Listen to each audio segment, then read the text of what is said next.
Hey everyone, welcome to the weekly update and some chilly weather coming this way. Winter is finally here, and so is Fishy Business. This is the last week that you'll have an option, I think, to enter the contest, the 12 things that we're giving away and that we will ship to you. So if you would, write below in the comments something that you like about Fishy Business or why you shop here, and we'll get you entered into it. Kat says we only have about 100 entries, so there is a very, very good chance you can win a prize with very little competition. So there's that. There's Merry Christmas. Welcome to the weekly update, and we'll show you some things coming in just a minute. Okay, I'm having trouble getting my point across here, but I'll do my best. This is the season to think about heating. A lot of the fish that we keep are tropical, which means with heat. It's not freshwater or saltwater. And most of them can't handle temperature swings of more than 4 degrees in a given 24-hour period.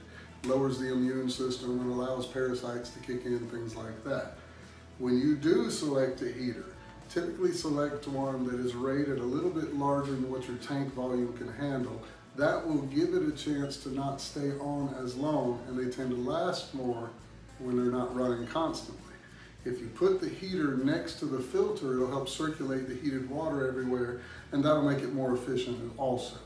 Another thing to keep in mind when getting a heater, even if it's a reliable brand, go ahead and get a thermometer. Place it on the opposite end of the aquarium, take your readings and adjust accordingly. Sometimes the heaters may be off a degree or two and the thermometer will keep you accurate.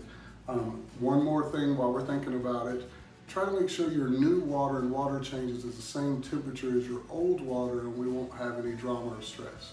Thank you, and stay warm. Let's go find Chase real quick. There he goes. Come on. Come on. Chase, what do we got? What do we got for Christmas? You don't ever see him, but we see him all the time because he's everywhere. He's like savoir-faire. He's everywhere. What we got? Lots of stuff. What kind of stuff we got? We got lots of tanks and stands.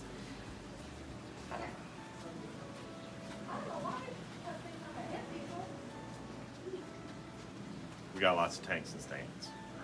We got lots of wrappable tanks. We got lots of cool tanks. We got lots of little tanks. We got lots of big tanks. We got lots of tanks for Christmas time. Isn't that right, Chase? That's right. Okay, let's go look at saltwater fish. Hello everyone, welcome again to the saltwater portion of this week's weekly update. I've got some really cool things for you. I have a new order coming in on Friday, and that will be the last order before Christmas, but the following week before New Year's, we are gonna do a little bit more of a larger order, so keep your eyes peeled for that. Thank you guys for supporting us all through the holidays and coming in and getting gift certificates and Christmas presents and everything like that. So Merry Christmas, and we will see you guys after Christmas. Up first this week are gonna be these awesome green CORIS wrasses. So the green CORIS wrasses are a Halico Aries wrasse. These guys typically are pretty peaceful, reaching sizes of about 6 to 8 inches. They need a thick substrate so that they can burrow at night, and also so that they can eat the main part of their diet, which are going to be benthic invertebrates, such as bristleworms and things like that. These wrasses are very cool. You don't typically see that lime green color in a fish. And as you can see, I do have a group of them in a tank together.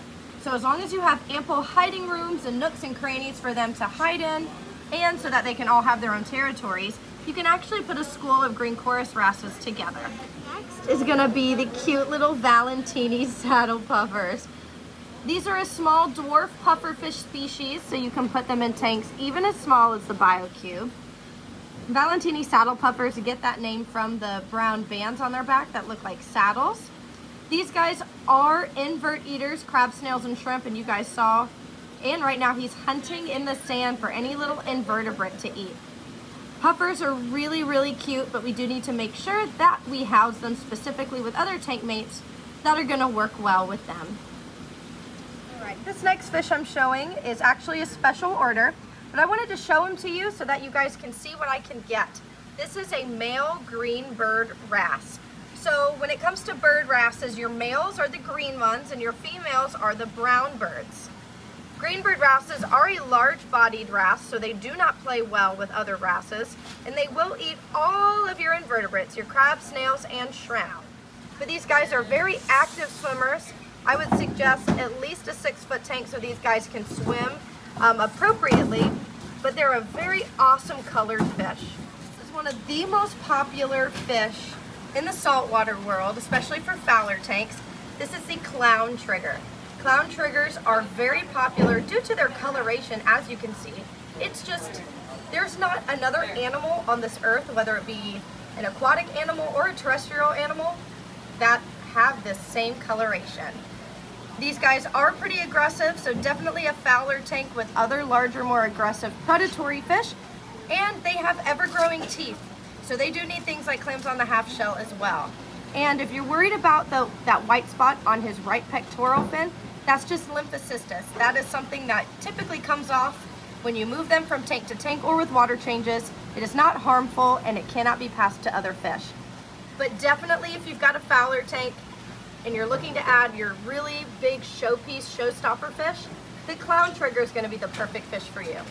Hello, Mr. Black Hawaiian Trigger. So he's hiding right now, but I wanted to let you guys know that I do have him in the store. This one has had a very awesome disposition, has not been very aggressive for the type of triggerfish that it is. Now, if you guys come into the store and want to see him, let us know and we'll move the rocks so that you can see him. He's got awesome neon baby blue on his tail and on his face, and his pectoral, his dorsal fin is outlined in white. He's a very awesomely striking fish. Definitely, because it's a trigger, does better in a fowler aquarium, but a amazing, spectacular fish nonetheless. One of my top absolute favorite saltwater fish of all time are these barred zebra gobies. They are an awesome schooling fish for a reef aquarium. Very peaceful, do not get much larger than what you see here in the video. I would say these guys too are maybe 3 inches in full size. These guys, I believe, reach a max size of about 4. But these are awesome, awesome fish. So much color in them. You've got your blue on the eye, purple on the gills, and orange stripes on the body. If you're looking for a peaceful schooling reef fish that are very hardy and do very, very well in reef tanks, the barred zebra gobies are going to be perfect for you. Another awesome schooling reef fish are these scissor-tail gobies. And yes, you can mix the scissor-tails and the barred zebra gobies together. They're awesome little peaceful reef fish. These guys are typically pretty hardy as well. Awesome. I can't get over the schooling part of it too. They have blue on their eyes and on their tails and on their dorsal fins. Definitely now is the time to pick up some peaceful reef schooling fish. There we go. This is a clown grouper. These guys are technically soap fish and not a true grouper. They still will eat anything that fits into their mouths, so make sure that we do choose tank mates very carefully with them. Clown groupers are going to be more of a quote-unquote peaceful grouper. They are not very aggressive at all, and they typically will not win a fight unless the fish is small enough and can get eaten. Otherwise, it's going to typically, you know, be the less aggressor and kind of hide in the rocks to make sure that they don't get in any fights. This girl is eating phenomenally. She's a chunky lady. I named her Cleopatra the clown grouper. I think it's fitting because she is a queen. But she's an awesome fish who I've had a while in the store actually. So if you're looking for more of a, like I said, quote unquote peaceful grouper to have in your tank, and you have larger tank mates, Cleopatra the clown grouper is going to be the perfect one for you. But not least, I want to point out 2 different types of snails I have in stock right now. The one on top that looks like a pyramid is a red-banded TROCHUS snail. Those, in my opinion, are one of the best saltwater snails you can have because it does a little bit of everything. It pretty much eats all types of algae, gets on your sand bed, your rocks, and your glass. The other one is the spiral pearlescence looking one a little bit below. That is a margarita snail. Margarita snails are awesome snails. They don't get super big, and they are best at eating slime algae. So if you've got some of that red or brown slime algae on your rocks or your sand bed, those are going to be the perfect snails for your tank. Hi, it's Kevin. I've got the highlights of this week to show you. I got a lot of really nice looking stuff in, including my personal favorite freshwater fish I've got in stock. Thomas, these are my personal favorite freshwater fish of all time. These are GEOPHAGUS SURINAMENSES. They do get relatively large. They get up to about 8 to 10 inches, sometimes even bigger than that. They get very long streamers off the fins. They are very striking South American cichlid that does really well with most other fish.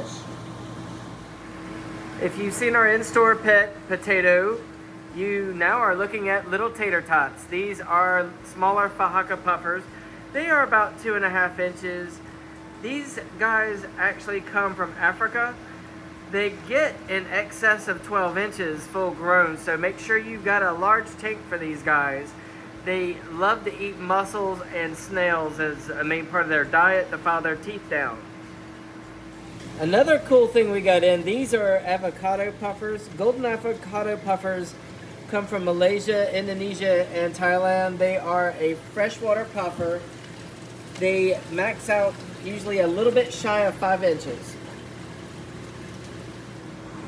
We haven't had these guys in a while. These are little African imports. These are leopard CTENOPOMAs, also known as a false leaf fish. They usually max out at about 8 to 10 inches. Got in some beautiful electric bluejack Dempseys. Electric bluejack Dempseys are a lot more docile than their regular Jack Dempsey counterparts. Usually mix in very nicely with larger barbs and stuff like that in a semi-aggressive aquarium. To show these guys off, these are regular tiger barbs mixed in with some regular green tiger barbs, but they look fantastic in a school. They do much better the larger the school that you get them in, and makes them less antagonistic towards other fish. I got in a lot of beautiful Tanganyika cichlids. In particular, I really was fond of these Max BRICHARDIs that I got in. They look incredible. Asian glass cats are something I have not had in quite some time. We got in a large school of these guys. These are one of my personal favorites. They do best if they're in groups of 5 or more. If you're looking for an unusual plecostomus that won't break your bank, we have some nice looking albino chocolate plecostomus in. These guys will usually reach over 10 inches. These are adorable little cute DEMPSEY catfish that I got in. DEMPSEY catfish are a type of African glass catfish actually. They usually top out at a maximum of about 4 inches. They like to school, so keep them in groups of 5 or more. If you're looking for a really cool fish to start a new tank out with on your cycle, these gold Prestella tetras are tough as nails and will be awesome for cycling out any new tank. That's about it for the weekly update. Just wanted to bring up a couple other things. Check your heaters as it's getting cold. If you've had a heater for a really long time or maybe want to back up, now is a good time to get it before the weekend. The other thing is thank you for another year of being able to do this for you guys, because that's the only reason why we're here. And Merry Christmas. God bless. I hope everybody has a safe holiday season, and we'll be back here next week.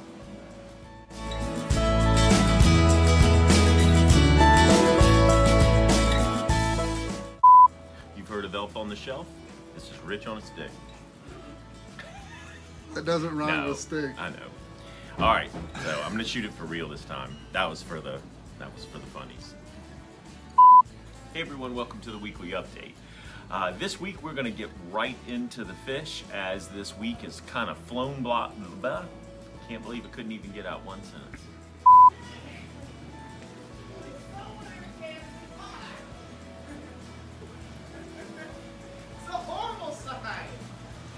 I'm in the front of the store and can hear you yelling.